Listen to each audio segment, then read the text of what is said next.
సాధారణమైన కార్యకర్త నాగరాజు గారు ఎంపీటీసీగా ఉండి జాక్పాట్ మారిగా ఒకేసారి ఎంపీ అయ్యాడు.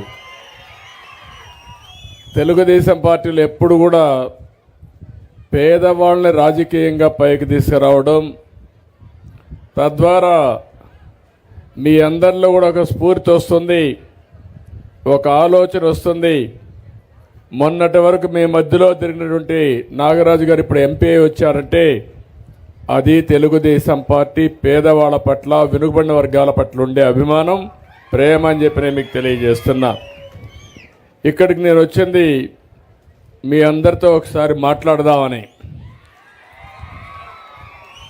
మామూలుగా ఆర్భాటాలతో వస్తారు ముఖ్యమంత్రి అంటే. 5 ఏళ్ళు మీరు చూశారు, మీరు అప్పుడప్పుడు టీవీలో చూస్తూ ఉంటుంటారు. అప్పుడు ముఖ్యమంత్రి వస్తే కొండ చెట్లన్నీ నరికేయాలి, పరదాలు కట్టేయాలి, బలవంతంగా ఊర్లో ఉండడందరినీ మీటింగ్కి తీసుకురావాలి, మీకు ఇష్టం ఉన్నా లేకపోయినా. మీ ఊర్లో మీటింగ్ అయితే ఈ ప్రాంతంలో అందరినీ పట్టుకొస్తాడు జిల్లా. అవసరమైతే మొత్తం ఒక 6-7 జిల్లాల్లో మనుషులు తీసుకొచ్చే పరిస్థితి. కడాన ఏం చేస్తారంటే ఏమీ జరగదు, కానీ మిమ్మల్ని ఇబ్బంది పెట్టి నరక యాతన మీరు అనుభవించారు 5 సంవత్సరాలు. ఈరోజు నేను ఇక్కడికి వచ్చింది ఒక వినూత్నంగా ఆలోచించడానికి వచ్చాను, మీ కష్టాలు నేరుగా చూడడానికి వచ్చాను. ఇప్పుడే ఒక 2 ఇండ్లకి వెళ్ళాను.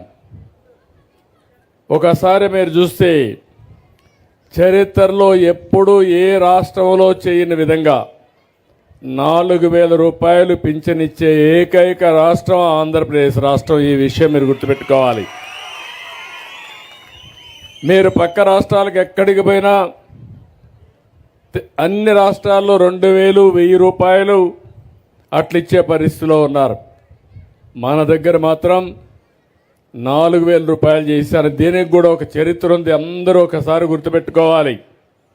మొట్టమొదటిసారిగా మన ప్రియతమ నాయకుడు నందమూరి తారక రామారావు గారు 30 రూపాయలతో ప్రారంభించారు 85, 86లో. నేను వస్తానే దాన్ని 75 రూపాయలు చేశాను 96, 97లో. మళ్ళీ 2014కి వస్తే అది 200 ఉండేది. 200 నుంచి 2,000 రూపాయలు చేసిన ఘనత తెలుగుదేశం పార్టీది 5 సంవత్సరాల్లో.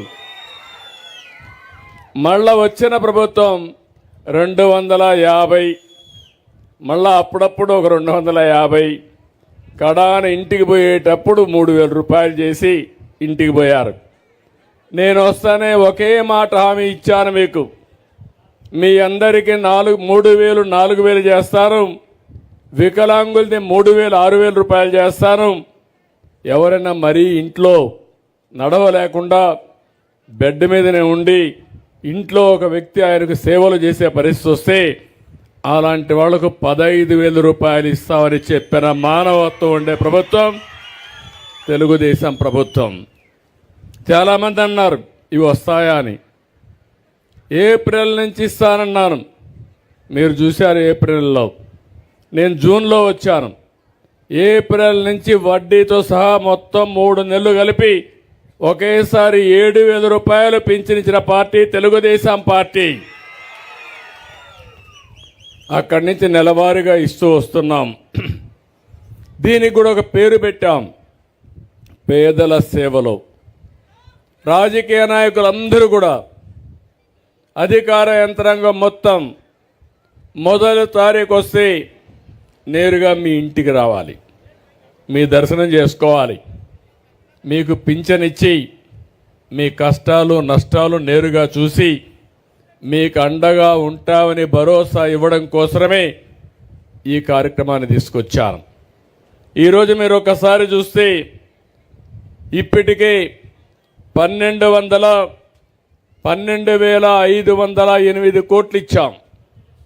సంవత్సరానికి 34,000 కోట్లు అవుతుంది. పర్వాలేదు, ఎంతైనా సరే ఈ పేదవాళ్ళ ముఖంలో సంతోషం చూడడం, చిరునవ్వు చూడడం నా యొక్క లక్ష్యం. తప్పకుండా ఈ కార్యక్రమాన్ని శాశ్వతంగా కొనసాగిస్తానని మరొక్కసారి మీ అందరికీ హామీ ఇస్తున్నా. ఇంకో పక్క మీరు ఒక్కసారి ఆలోచించుకోవాల్సింది, ఈరోజు ఈ సమస్యలే కాకుండా ఈరోజు రాష్ట్రంలో అనేక సమస్యలు ఉన్నాయి. నేను 100 రోజుల్లో ఇప్పటికే మీరు చూశారు చాలా కార్యక్రమాలు చేశాం. ఉద్యోగస్తులకైతే ఒకప్పుడు ఇక్కడే ఉన్నారు మా ఉద్యోగస్తులంతా, ఏమయ్యా నెలవారీగా జీతాలు వస్తున్నాయా లేదా అని అడుగుతున్నా మిమ్మల్ని. ఒకప్పుడు నెలవారీగా వచ్చేటి అని అడుగుతున్నా. రిటైర్ అయిన వాళ్ళకి పింఛన్లు వచ్చాయని అడుగుతున్నా. ఈరోజు ఎవ్వరు అడిగే పని లేదు. ఏ విధంగా అయితే పేదవాళ్లకు పింఛన్లు టంచనగా ఇస్తున్నామో ఉద్యోగస్తుల జీతాలు కూడా మొదటి తారీఖు ఇచ్చిన ఘనత తెలుగుదేశం ప్రభుత్వాన్ని, కూటమి ప్రభుత్వాన్ని అని చెప్పి నేను మీకు తెలియజేస్తున్నా. అయితే నేను ఎప్పుడు కూడా కష్టాలు నష్టాలు మీతో పంచుకోవాలి. నా ఆలోచన ఒకటే, ప్రతి ఒక్క కుటుంబానికి అండగా ఉండాలనేది నా కోరిక. మీ జీవితాల్లో వెలుగు తీసుకురావాలనేది నా సంకల్పం. అందుకే మొన్న ఎన్నికల్లో చూశాను. నా జీవితంలో ఎప్పుడు కూడా అలాంటి ఎన్నికలు చూడలేదు. నేను మిత్రుడు పవన్ కళ్యాణ్ గారు బీజేపీ కలిసి పోటీ చేశాం. కలిసి పోటీ చేసి నిలబెట్టిన అందరూ గెలిచారు. 93% గెలిచారు. అంటే మీలో ఎంత ఉత్సాహం ఉందంటే, ఎక్కడ చూసినా కూటమి అభ్యర్థుల సింబల్ కనపడిస్తే మీరంతా ఓట్లేసే పరిస్థితికి వచ్చారు. గుద్దుడే గుద్దుడు కార్యక్రమానికి శ్రీకారం చుట్టారు. నాకే ఆశ్చర్యం వేసింది. మన నాయకుడు ఎన్టీ రామారావు గారు ఉన్నప్పుడు 94లో రాలేదు, 83లో రాలేదు, 2024లో వచ్చిందంటే మీలో ఉండే చైతన్యం, మీరు పడిన కష్టాలు. ఇప్పుడు నవ్వుతున్నారు. 5 ఏళ్ళు మీ ముఖంలో నవ్వు కూడా చూడలేదు నేను. మాకు ఆ ఇబ్బందులే. పాపం శ్యాంబాబు ఇక్కడ రావాలంటే భయపడేవాడు. అంటే అంత దుర్మార్గంగా రాజకీయం జరిగింది. అవునా కాదా అని మిమ్మల్ని అడుగుతున్నా. హత్యా రాజకీయాలు, పోలీసుల వేధింపులు, ఎవరైనా స్వేచ్ఛగా మాట్లాడే స్వేచ్ఛ లేకుండా ప్రజాస్వామ్యాన్ని అపహాస్యం చేసి గ్రామాల్లో ఎక్కడ కూడా లా అండ్ ఆర్డర్ లేకుండా చేసే పరిస్థితికి వచ్చారు. నేను 4వ ముఖ్యమంత్రి పదవి నాకు కొత్త కాదు. 95లోనే సమైక్య ఆంధ్రప్రదేశ్లో ముఖ్యమంత్రిగా ఉన్నాను.